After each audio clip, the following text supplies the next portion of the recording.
Hei teman, kembali lagi bersama saya dengan novel yang berjudul Terpaksa Menikahi Pak Ustadz. Saya ucapkan terima kasih kepada teman-teman yang telah bantu channel ini. Saya ucapkan terima kasih dan saya doakan agar teman-teman yang membaca maupun mendengar diberikan kesehatan, yang lagi sakit disembuhkan, yang ada urusan dilancarkan oleh Tuhan Allah Maha Kuasa. Dan langsung saja kita mulai bab kita pada hari ini. Bab 42. Kenapa kesel gitu mukanya? Mas kan belum selesai bicara. Kenapa dipotong cantik? Ucap Syafiq. Terus siapa? Mbak Sarah. Berhubung Mbak Sarah itu orangnya mager, jadi dulu setiap dia lagi dapat tamu bulanan, pasti Mas yang disuruh bikin minuman ini. Jelas Syafiq. Oh, aku kira Alika tidak melanjutkan ucapannya. Yang lagi dapat tamu bulanan ini sensitif banget ya. Habisi minumannya, terus istirahat. Ucap Syafiq.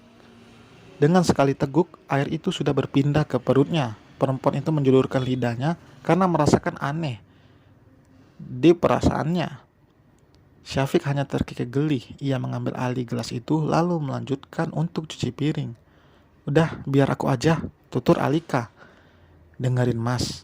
Naik ke atas, sikat gigi, cuci muka, habis itu tidur. Biar Mas yang cuci piring. Syafiq menasehati hingga serinci itu, seolah Alika adalah anak kecil. Ya udah.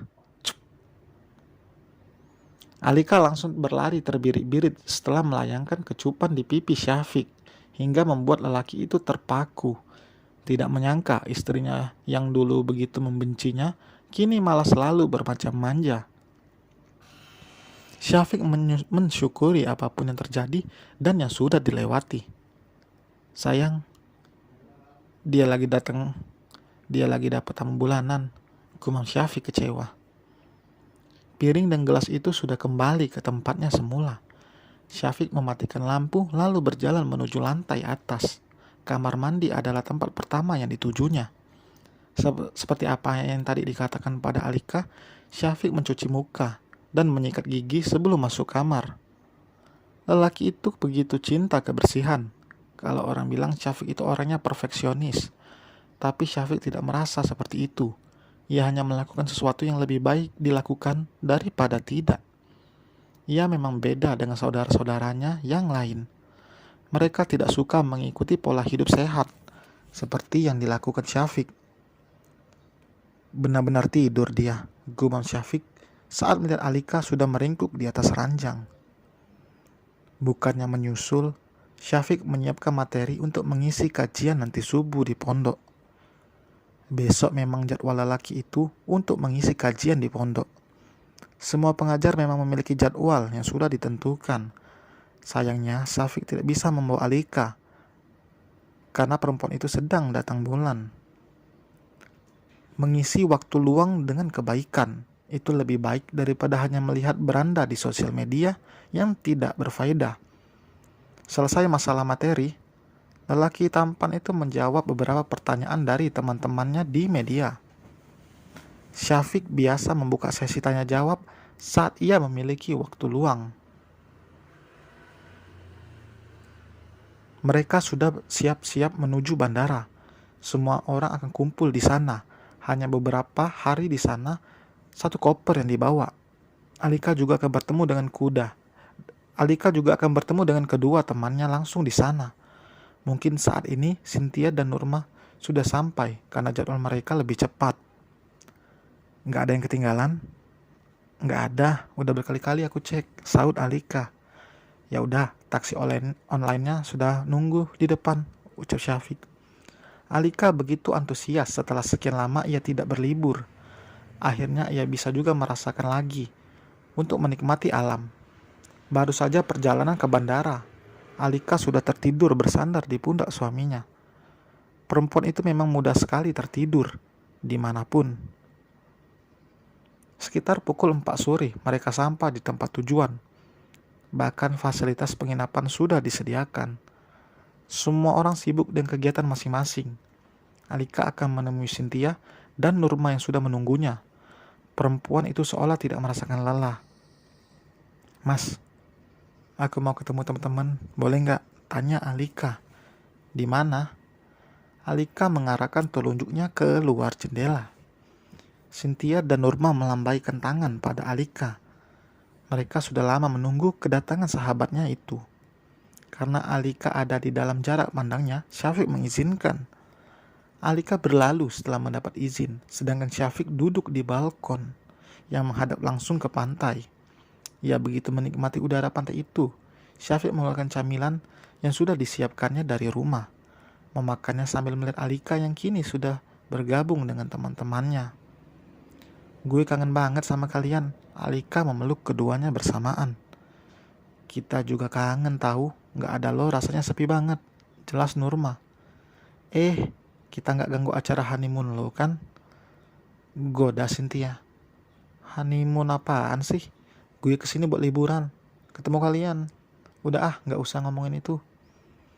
Dari atas Syafiq mengulum senyum melihat kebahagiaan istrinya bertemu dengan Cynthia dan Nurma. Syafiq tidak akan terlalu mengekang jika Alika hanya bertemu dengan Cynthia dan Nurma. Tapi jika ada laki, ceritanya tentu beda lagi. Syafiq akan selalu berada di samping istrinya. Lelaki itu meraih ponsel yang baru saja bergetar menandakan pesan masuk. Sarah mengatakan jika persiapan acara sudah 80%. Jadi nanti saat pulang mereka hanya tinggal menikmati acara itu. Bu Rita sebenarnya sudah tidak sabar untuk bertemu dengan Alika. Tapi ia menahannya agar Alika benar-benar terkesan dengan kejutan besar yang sudah disiapkan itu. BTW, kalian pergi jauh ke sini emang udah benar-benar sembuh? Selidik Alika. Ya dong, kalau enggak mana bisa kita ke sini. Ya enggak Nur? Saud Cynthia lalu menatap Nurma. Jelas, kita kan enggak mau liburan cuma duduk-duduk doang. Kalau sakit mah cuma bisa duduk diam dan meratapi, meskipun pemandangan indah di depan mata timpalnya. Bahasa lo Nur. Alika menggelengkan kepalanya. Lalu tangannya mencomot kentang goreng di depannya. Alika tersenyum jahil. Diam-diam ia memperhatikan Cynthia. Saat gadis itu lengah, Alika menekan bekas luka gadis itu hingga membuatnya menjerit. Sakit, anjir, sahut Cynthia. Alika tertawa. Katanya sembuh. Gue pegang. Kok bisa masih tersakit? Cemen lo, sahut Alika. Lo bukan megang, tapi lukanya lo teken. Sialan lo, umpat Cynthia. Biar cepat sembuh. 2 hari kemarin luka gue juga kena pukul ponakan gue, ungkap Nurma. Terus sembuh? Tanya Cynthia. Ya sakit bego. Mana ada luka dipukul langsung sembuh? Nurma menjawab dengan tawa keras. Dari atas Syafiq tidak bisa mendengar pembicaraan mereka. Ia hanya bisa mendengar tawa keras Nurma. Jaraknya memang cukup jauh, karena kamar Alika dan Syafiq berada di lantai 4. Jika lelaki itu tahu bahasa tama-tama Alika begitu kasar, ia pasti akan langsung menegurnya. Tapi sayang, Syafiq tidak bisa menegurnya. Dan karena tidak mendengarnya, Cynthia mengeluarkan botol minum seperti anak TK yang bergambar Pururu. Melihat itu, Alika dan Nurma mentertawakan Cynthia. Adek kenapa sendirian? Mama sama papanya mana? Ledek Alika. Lagi ngamar, saut Cynthia. Lalu menyedot minuman itu. Nurma menyipitkan mata melihat cairan berwarna merah yang naik ke atas saat Cynthia menyedotnya. Jelas itu bukan minuman biasa. Nurma tahu seperti apa Cynthia. Nurma menyenggol dengan Alika dan mengarahkan pandangannya pada botol minuman Cynthia. Lo bawa amar, pekik Alika. Dengan cepat Cynthia menutup mulut perempuan itu. Shh. Kalau nanya tinggal nanya, gak usah pakai teriak juga kali. Sembur Cynthia. Gila lo. Masa bawa amar ke sini? Gak mungkin lo bawa dari rumah kan? Selidik Alika. Enggak, gue beli di warung pojok. Astagfirullah. Tobat Sin. Itu haram. Kamu tahu? Nasihat Alika. Nanti kalau gue udah dapet suami kayak laki lo, baru gue tobat, jawab Cynthia dengan senyum lebar sambil memamerkan gigi putihnya. Idih, ngarep lo. Cowok alim mana yang mau sama lo? Yang ada mereka takut kabur, takut dicekok. Timpal Nurma. Jangan salah. Lihat dia. Dulunya suka pamer dada, pakai bikini di pantai. Tapi dapat juga ustadz ganteng kayak lakinya itu. Sangkal Cynthia. Alika jadi malu sendiri mengingatnya. Dulu setiap pergi ke pantai, Alika selalu menjadi incaran, bahkan semua mata tertuju padanya. Bagaimana tidak, di antara kedua temannya, tubuh Alika lebih seksi, dan perempuan itu selalu mengenakan bikini paling mencolok. Alika ingat soal foto-fotonya di sosial media yang dihapus oleh Syafiq. Beruntung lelaki itu tidak mengungkitnya. Ponsel Alika sekarang sudah bersih dari foto dan video haram itu. Gue udah hapus ya semua fotonya, jadi itu udah masa lalu, ungkap Alika. Tapi gue masih ada foto lo sama si bule pas di Bali. Waktu itu, Cynthia tersenyum licik. Kurang ajar. Hapus nggak? Marah Alika. Berani berapa? Tantangnya. Gue bakal cariin cowok soleh buat lo, jawab Alika. Bohong. Serius, Mas Syafiq itu mak comblang, jadi dia banyak kenalan yang emang lagi nyari pasangan. Jelas Alika. Mantep tuh, cariin buat gue juga ya, pinta Nurma. Alika hanya menghela napas berat mendengar itu. Tapi di sisi lain, ia juga ingin teman-temannya memiliki pasangan yang baik, yang bisa membimbing mereka seperti Syafiq. Membimbing Alika tumbuh di keluarga yang tidak harmonis bukan hal mudah bagi Cynthia dan Nurma. Mereka berbuat nakal hanya ingin mendapat perhatian dan kasih sayang dari orang tua mereka. Mereka memang masih muda, tapi jika terus berada dalam lingkaran keburukan, hidup mereka tidak akan bisa menjadi lebih baik. Mending terlambat daripada tidak sama sekali. Nanti gue coba ngomong sama Mas Syafiq deh. Tapi buang dulu tuh Amer loh. Alika menatap botol yang masih berada di tangan Cynthia. Aduh, sayang kalau dibuang, mubazir. Cynthia mendekap botol itu. Mubazir pala lo. Alika mendelik. Iya, gue buang. Cynthia berdecak kesal. Ia mendekatkan sedotan itu ke mulutnya. Udah buang, ngapain lo minum lagi? Geram Alika. Bacot. Cynthia berdecak kesal, tapi tetap membuang minuman haram itu. Nah, itu baru teman gue. Alika tersenyum bangga. Alika sudah kembali ke kamarnya.